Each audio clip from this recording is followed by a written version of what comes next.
কক্সবাজারের পেকুয়া সদর ইউনিয়নের ৮ নং ওয়ার্ডের সৈকতপাড়ার প্রায় ২ কিলোমিটার রাস্তা। দীর্ঘ ১৫ বছর ধরে সংস্কারের অভাবে এই রাস্তাটি এখন চলাচলের সম্পূর্ণ অনুপযোগী। এই সড়ক দিয়ে কোনো ধরনের যানবাহন চলাচল করতে পারে না।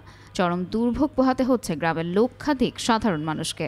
গ্রামের এই দুর্ভোগের কথা মাথায় রেখে স্থানীয় ইউপি সদস্য চট্টগ্রাম মহানগর যুব অধিকার পরিষদের সভাপতি শাহিদুল ইসলাম শাহিদ এবার ব্যক্তিগত উদ্যোগে রাস্তা সংস্কারের কাজ শুরু করেছেন। সোমবার সকালে এলাকাবাসীকে সাথে নিয়ে তিনি ইট ও বালি দিয়ে এই সংস্কার কাজ শুরু করেন।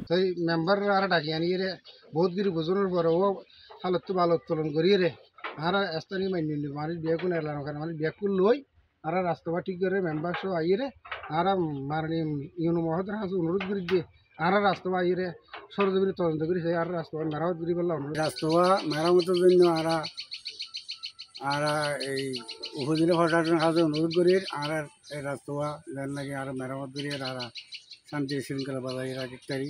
আমার নির্বাচনের পূর্বে থেকে আমি দেখেছি এই রাস্তাটা এভাবে অক্ষত অবস্থায় আছে। তো এখানকার মানুষের যাতায়াত ব্যবস্থা অনেক বেশি দুর্বিষহ হয়ে পড়েছে। এখানকার মানুষের প্রধান জীবিকা হচ্ছে কৃষিকাজ। ওরা ধান ক্ষেত এগুলো করে, এই ফসলগুলা বিক্রি করার জন্য যে বাজারে নিয়ে যাবে সেই অবস্থাটুকু এই রাস্তায় ছিল না। বর্ষা মৌসুমে তো এখানে আসা যাওয়ার কোনো ব্যবস্থাই নেই।